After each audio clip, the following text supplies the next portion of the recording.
Effectivement, ça a été vite, ça c'est un fait, mais ça a été vite parce qu'on a pu bénéficier de 10, 15, voire 20 ans d'années de recherche par rapport à cette technologie-là.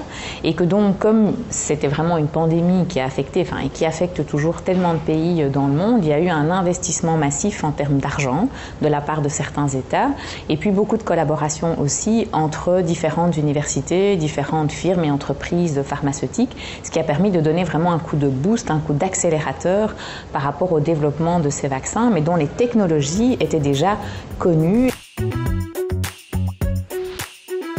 Ça, il faut rappeler que l'histoire de la vaccination, c'est vraiment un grand pas en avant dans la médecine de façon générale et qui fait que nous avons l'espérance de vie aussi telle que nous la connaissons maintenant. Alors, ensuite, si on en vient vraiment à la vaccination vis-à-vis du Covid-19, il y a déjà un avantage individuel, surtout si on est une personne à risque. Puis, il y a tout le bénéfice qui est collectif. On a toutes et tous été dans le même bateau avec au final beaucoup de souffrances à différents échelons. Et donc, on ne peut s'en sortir qu'en jouant, entre guillemets, la carte du jeu collectif. Et donc, il faut aussi voir la vaccination comme un acte solidaire et citoyen pour nous sortir de cette pandémie. Se poser des questions, c'est sain. Se demander comment le processus, comment ça a été développé, etc., c'est vraiment très bien. Mais j'ai envie de dire, rechercher les informations là où elles sont, les bonnes informations. Et à un moment donné, il faut parfois prendre du recul. Si réellement le vaccin, comme je lis parfois sur Facebook, tue, comme certains le disent, ça se saurait, on le verrait. Or, nous, en tant que médecins, on ne voit pas ça. Par contre, ce qu'on voit et ce qu'on a vu et ce qu'on continue à voir, ce sont des personnes qui décèdent du Covid et ce sont aussi beaucoup de souffrances aussi familiales, des hospitalisations, parfois vraiment des choses qui sont très compliquées. Je crois qu'on l'a un peu oublié, hein. Il est clair que pour les patients qui développent une forme sévère de Covid, surtout les patients qui vont être hospitalisés, et encore davantage ceux qui vont se retrouver aux soins intensifs, le risque de thrombose, il est majeur. Parce que quand on parle de thrombose liée au vaccin, on tente de comprendre ce qui se passe, hein, mais ce sont des événements qui sont rares, si pas exceptionnels. Un cas sur 100 000, pas davantage.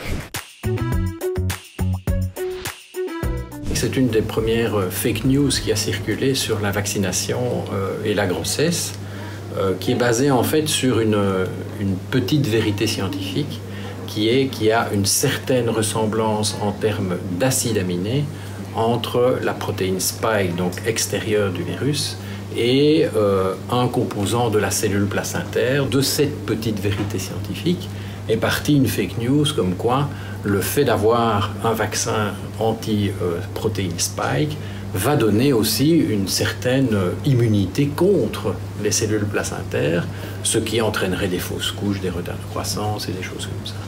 Donc ce n'est basé ça sur aucune étude scientifique. Il y a énormément de femmes qui ont eu le Covid, qui ont eu donc des anticorps naturels et qui ensuite ont été enceintes, et il n'y a pas eu plus de fausses couches qu'avant la période Covid. Il n'y a aucune raison de penser que, étant donné la technologie utilisée, que cette vaccination serait délétère quand on a un projet de grossesse ou en début de grossesse. Et si on est enceinte, on devient à ce moment-là plus à risque. Et donc, comme on observe un shift vers le jeune âge chez les patientes qui sont atteintes, il faut se faire vacciner également. Quel que soit le moment de la grossesse, il faut se faire vacciner parce qu'on est en période de fragilité.